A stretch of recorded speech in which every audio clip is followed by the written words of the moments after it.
اگر کوئی شخص اپنی بیوی کو 3 طلاقیں دیتا ہے تو وہ شریعت کے اندر 3 ہی واقع ہوتی ہیں، ایک طلاق واقع نہیں ہوتی۔ یہ مسئلہ قرآن سے بھی ثابت ہے اور احادیث مبارکہ سے بھی ثابت ہے۔ جامع ترمذی شریف کی حدیث ہے، حضرت رکانہ بن عبد یزید فرماتے ہیں کہ میں حضور علیہ الصلاۃ والسلام کی بارگاہ میں حاضر ہوا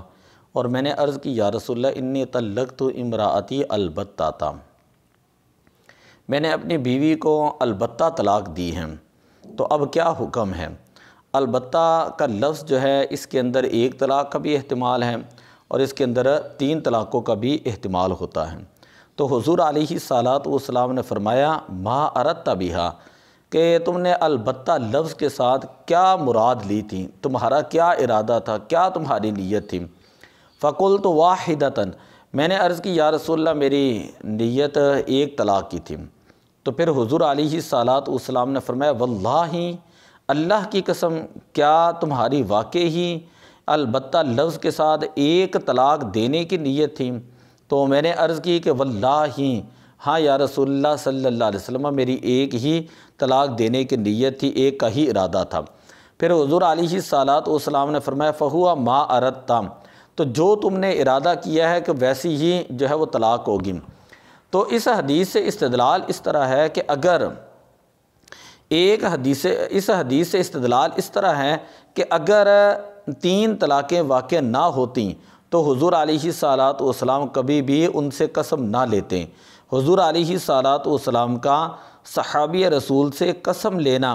کہ تم قسم اٹھاؤ، حلف لینا، یہ اس بات کی دلیل تھا کہ اگر وہ صحابی رسول اس سے 3 طلاقیں مراد لے لیتے البتہ لفظ سے، تو حضور علیہ الصلاۃ والسلام نے ان کو 3 ہی قرار دے دینا تھا۔ اب چونکہ صحابی رسول نے البتہ لفظ سے 1 طلاق مراد لیں تو حضور علیہ الصلاۃ والسلام نے فرمایا پھر وہی ہے کہ جس کا تو نے ارادہ کیا۔ اگر وہ 3 کا ارادہ کرتا تو 3 ہی واقع ہو جاتی، اگر 3 واقع نہ ہوتی تو پھر کبھی بھی حضور علیہ الصلاۃ والسلام اس سے حلف نہ لیتے، کبھی بھی اس سے قسم نہ لیتے۔ دوسری حدیث پاک ہے،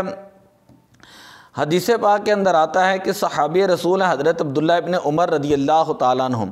انہوں نے حیض کی حالت میں اپنی بیوی کو 1 طلاق دی، پھر اس کے بعد انہوں نے ارادہ کیا کہ ابھی 1 کے بعد دوسری طلاق دیں، تیسری طلاق دینے کا ارادہ کیا۔ تو یہ خبر جب حضور علیہ الصلاۃ والسلام کو پہنچی تو آپ صلی اللہ علیہ وسلم نے فرمایا یا ابن عمر،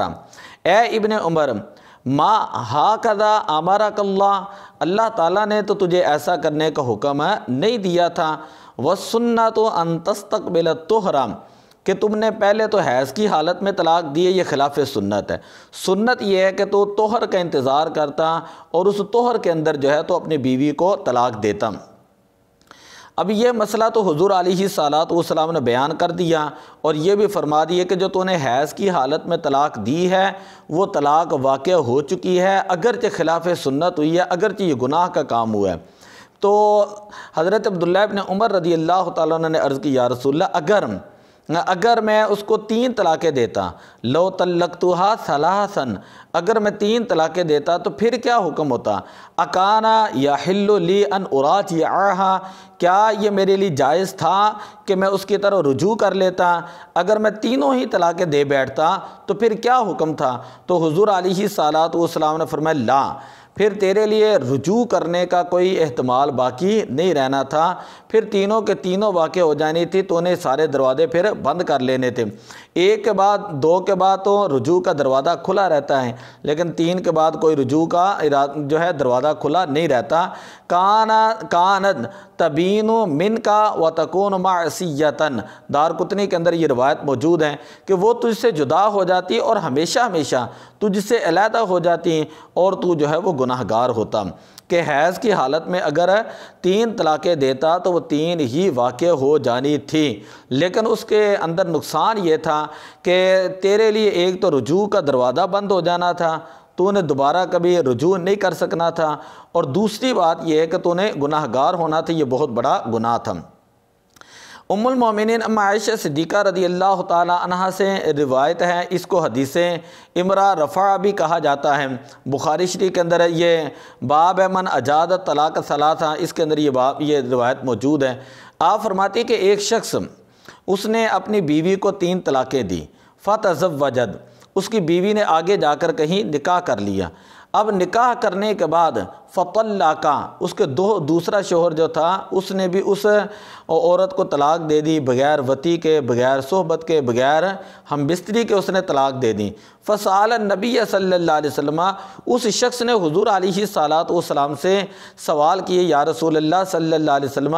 کیا اب وہ عورت میرے لیے حلال ہے؟ کیا میں اس کے ساتھ نکاح کر سکتا ہوں؟ قال لا، حضور علیہ الصلاۃ والسلام نے فرمایا کہ ابھی بھی وہ تیرے لیے حلال نہیں ہے، حتیٰ یذوق عصیلتہا کما ذاق الاول، یہاں تک کہ اس کا دوسرا خامد، بعد والا خامد شہد نہ چکھ لے جس طرح کہ پہلے زوج نے چکھا تھا، اس وقت تک یہ عورت پہلے کے لیے حلال نہیں ہو سکتی۔ مطلب یہ ہے کہ صرف نکاح کافی نہیں، نکاح کے بعد ہم بستری مکمل ضروری ہے، اور اس کی ابھی تک نہیں ہوئی، لہذا اگرچہ نکاح آگے ہو گیا لیکن اس کو پہلے خاوند کے پاس جانے کی اجازت نہیں جب تک کہ دوسرا خاوند اس کے ساتھ ہم بستری نہ کر لے۔ تو یہ حدیث پاک بھی اس بات کی دلیل ہے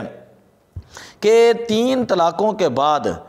3 طلاقوں کے بعد اس نے آگے نکاح کیا تھا، 1 طلاق کے بعد تو آگے نکاح کی اجازت ہی نہیں ہوتی، تو 1 طلاق کے بعد تو ویسے بھی رجوع ہو سکتا ہے۔ تو یہ عمل تب ہی ہوگا کہ اگر کوئی بندہ 3 طلاقیں دے دے، پھر وہ عورت دوسرے بندے کے پاس شادی کریں اور ہم بستری کرنے کے بعد وہ اپنی مرضی سے طلاق دیں اور یہ عدت گزارے، تو پھر یہ عورت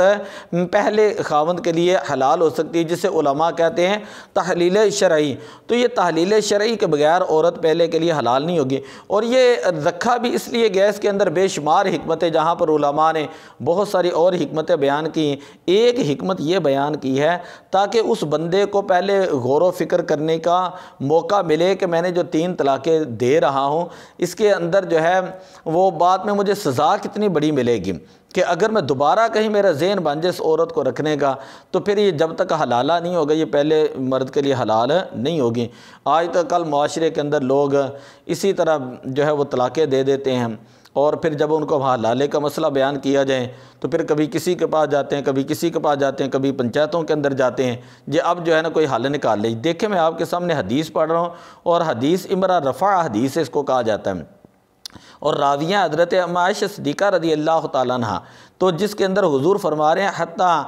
یہاں تک کہ وہ دوسرا بندہ جو ہے اس کا شہد چکھ لیں، جس طرح کما ذاق الاول، حتیٰ یذوق عصیلتہا کما ذاق الاول، کہ دوسرا بندہ بھی یہاں تک کہ اس کا ذائقہ چکھ لے جس طرح کہ پہلے بندے نے ذائقہ چکھا ہے۔ تو یہ بطور سزا ہی ہے کہ کم از کم بندہ طلاق دینے سے پہلے یہ غور کرے کہ یہ میری عزت ہے، اگر یہ کسی اور کے پاس جائے گی تو میرے لیے کیا عزت رہے گی۔ تو اس لیے شرعی جو مسائل ہوتے ہیں ان کے اندر اپنی عقل کو نہیں دوڑانا چاہیے، علماء سے رہنمائی لینی چاہیے، اور جب علماء ایک بات کے اوپر رہنمائی کر دیں تو پھر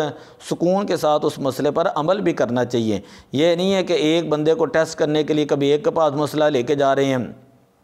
کبھی دوسرے مسلک والوں کے پاس جا کے جو ہے مسئلہ لے کے جا رہے ہیں، کبھی تیسرے مسلک والوں کے پاس جا کے مسئلہ لے کے جا رہے ہیں، اور پھر پہلے کو آگے بتا رہے ہیں کہ یہ دیکھیں جی انہوں نے تو مجھے مسئلہ دے دی ہے کہ 3 طلاقیں دی تھی تو 1 طلاق ہوئی ہے، تو اب میں نے اپنی بیوی کو رکھا ہوا ہے، اس فلاں چودھری نے مسئلہ بیان کر دی ہے، فلاں چودھری نے ہماری صلح کرا دی ہے۔ تو وہ ہم یہی کہتے ہیں وہ خود بھی جو ہے وہ جاہل ہوتے ہیں اور جہنم کے ٹھیکیدار بنتے ہیں، اور آپ کو بھی جو ہے اسی طرح گناہ کے اندر انہوں نے مبتلا کیا ہے۔ تو پہلے